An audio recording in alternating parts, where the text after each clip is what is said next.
Let's explore the tale about the so-called Chinese debt trap in Africa.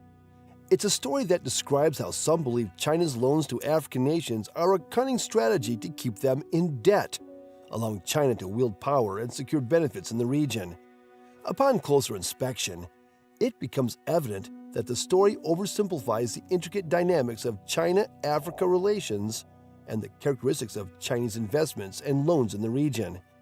Over the span of 15 years, China has emerged as Africa's primary creditor, having pledged to lend more than $150 billion from 2000 to 2018.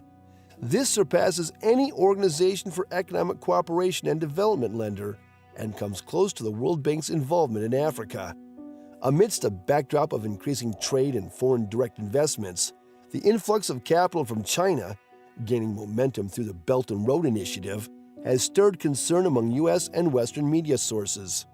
Concerns have been sparked by the patterns of Chinese lending, with worries that it may be a strategic move to put African nations in debt and secure important resources, often referred to as debt trap diplomacy.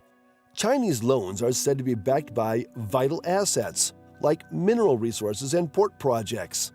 The debt is allegedly used to gain strategic advantages from financially struggling countries, even leading to asset seizures if they fail to repay.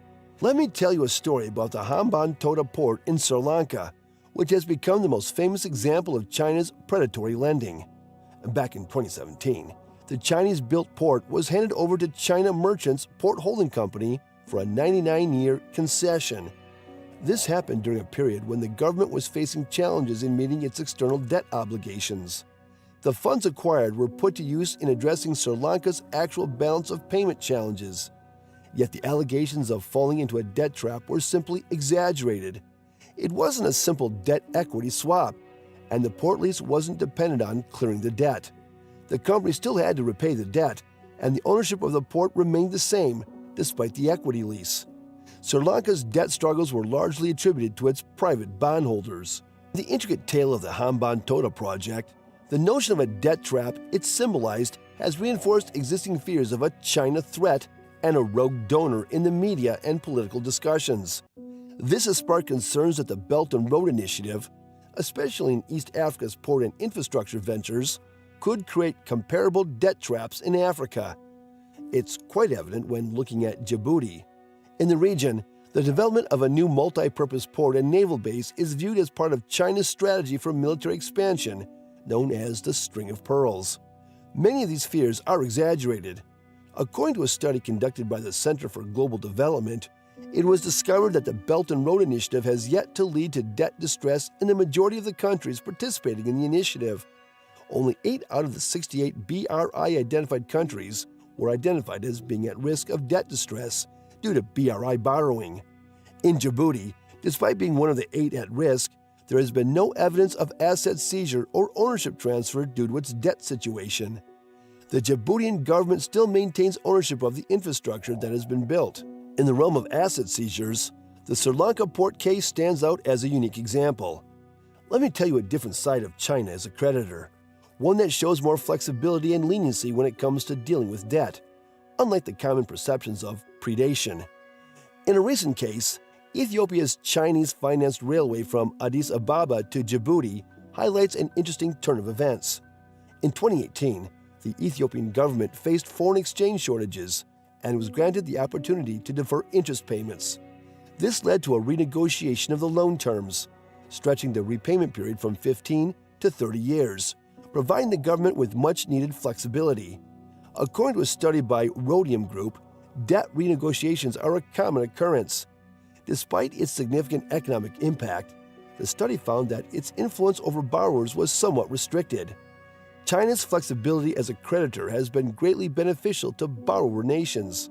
However, not all Chinese infrastructure loans have resulted in positive outcomes. For instance, projects like the railways in Ethiopia and Kenya have yet to generate the expected revenues to justify the substantial debts taken on to fund them.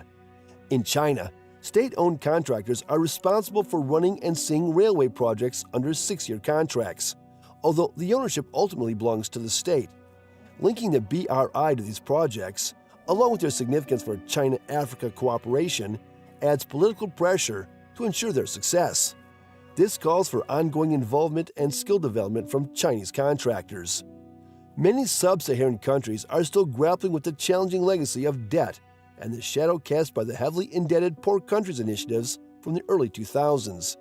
Before the COVID-19 pandemic hit, debt distress was already looming over many parts of Africa due to the drop in commodity prices back in 2014.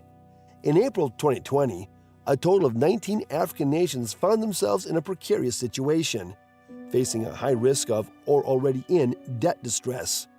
Approximately 20% of the external debt is believed to be owed to Chinese institutions, with some countries having a much higher ratio. Looking back at previous actions can give us clues about China's potential reaction to the present situation. According to a recent study conducted by Sayis Carey, a noticeable trend has emerged regarding how debt is managed. This trend involves strategies such as partial debt forgiveness, postponing payments, and adjusting payment schedules. No instances of asset seizure are discovered, and there are no penalties or enforced payments found, which is different from what Organization for Economic Cooperation and Development lenders do. Amidst the ongoing crisis, China's involvement in the G20 debt suspension initiative and its decision to forgive zero-interest loans aligns with its past behavior. Unlikely as it may seem, the recent news of Angola granting special investment opportunities in oil fields to Chinese companies while also negotiating debt relief with China has sparked concerns about asset seizures. If this offer were to come to fruition, it wouldn't involve seizing assets or directly trading them for reduced debt. Instead, it sheds light on the challenging position that indebted African countries face when dealing with their international creditors. Now, the debt trap narrative has created a situation where debt equity swaps are no longer viable for Chinese and African governments, even when they could be beneficial. Understanding China's involvement with Africa goes beyond just providing loans. It involves a variety of activities. China's role in Africa goes beyond lending for infrastructure and resource projects. It also includes trade, investment, aid, and diplomatic ties. Thus, more than honing in on debt, we need to consider the bigger picture of China's interactions with Africa. There's this idea of a debt trap that suggests African countries are being pushed into accepting levels of debt that they can't sustain by China. Many African governments eagerly pursue Chinese investment and financing to support infrastructure projects and drive economic growth. Many countries see Chinese loans as easier to obtain and less restrictive than loans from Western lenders like the IMF or World Bank. African governments find Chinese loans appealing due to their lack of stringent political or governance conditions. Chinese loans to Africa usually come with commercial terms, requiring repayment with interest, similar to loans from other creditors. Amidst the tales of African countries grappling with repaying debts to China, it's important to consider a broader perspective. Factors like financial mismanagement, corruption, and economic woes play a significant role alongside predatory lending practices. Moreover, China has displayed a readiness to reevaluate debt terms and offer debt relief to certain African nations experiencing financial challenges, showcasing a level of adaptability and practicality in its strategy. It's important to note that Chinese investments in Africa have played a key role in driving infrastructure development and economic growth across the continent. In various African nations, the construction of roads, railways, ports, and power plants through Chinese loans has played a crucial role in filling infrastructure needs and boosting economic growth. These investments could increase Africa's long-term competitiveness and promote regional integration and connectivity. In short, when it comes to debt sustainability and transparency in China-Africa relations, it's important to consider that labeling China's involvement with Africa as just a debt trap is too simplistic for such a multifaceted connection.